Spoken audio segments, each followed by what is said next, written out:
Okay.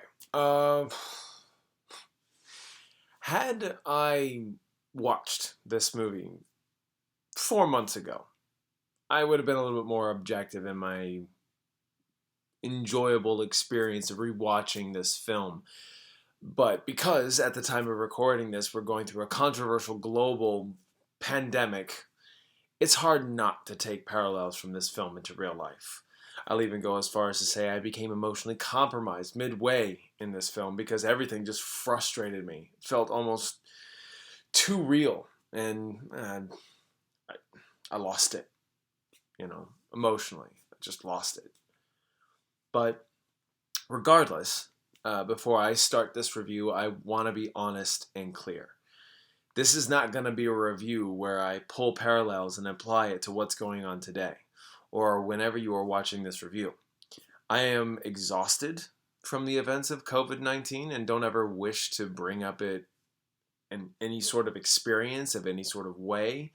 I don't even want to bring it up in any review other than this one to tell you that I'm not going to speak of it and not going to try and make parallels in any regard.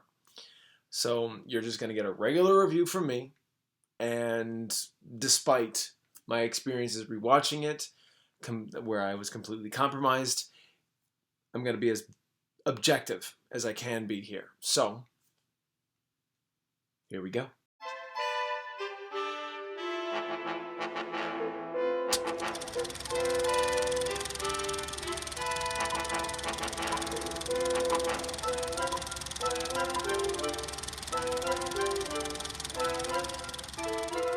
Welcome everyone to Cinema Spotlight. Diving into Steven Spielberg's career, I will be talking about War of the Worlds. Stick to the end of this video and hear me out. When you're done, please consider letting me know down in the comments if you loved, liked, or hated this film.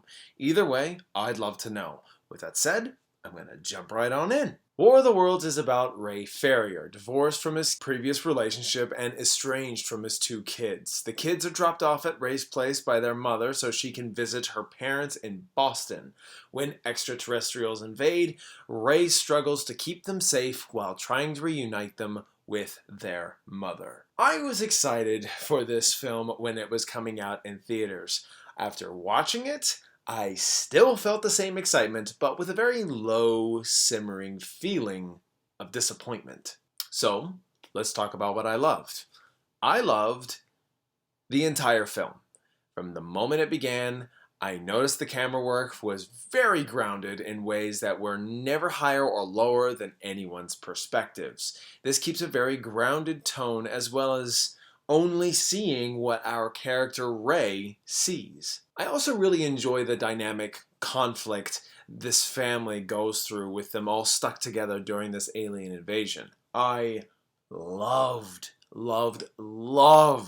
some of these moments of suspense and tension based off how a lot of information was presented to each character.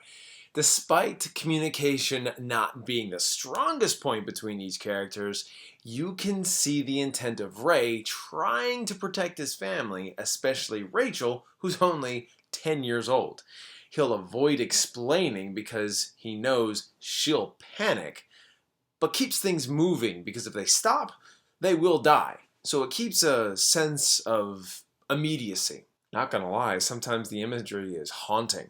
There is an established shot at the end of a ferry scene where our characters witness everyone being sucked up into the tripods after they've escaped that whole ordeal. Powerful stuff. But to really get into the aspect that really didn't work for me is mostly everything else that we get in the entire film.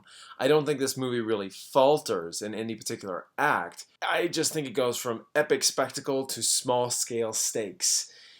It fluctuates in tone like that, but what really ended up disappointing me the most is the lack of another perspective. If we had a clever way to keep a second perspective and followed them at another part of the crisis, I think I would have felt less disappointed. Nevertheless, this is an effective movie from beginning to end that does run out of steam by its third act, but I really enjoyed it regardless. The performances of Tom, Dakota, and Justin were all top-notch despite Dakota screaming all the time, and you gotta give her a pass because she's a kid, and what else are you supposed to expect?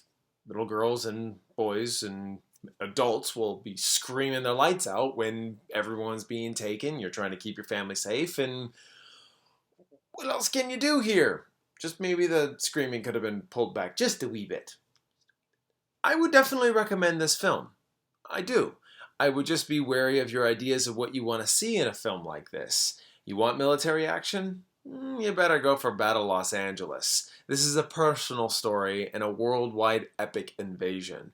For that, I liked War of the Worlds and own it on DVD. So there's a great majority of what I loved. I loved the entirety of it, but what kept it to liking status is just, the tone fluctuating between big to small and lack of a second perspective. It's conflicting, I know. Leave me alone. I probably would bump this up to Blu-ray status, but I think I want like a steelbook or a special edition set or something. Maybe. Alright, thank you all so much for watching. If you have seen War of the Worlds, let me know down in the comments. Be kind, be reasonable, and let's talk. Like, share, and subscribe, and click that bell so you don't miss another video. With all that said, I hope you all have a fantastic and wonderful day. Until next time.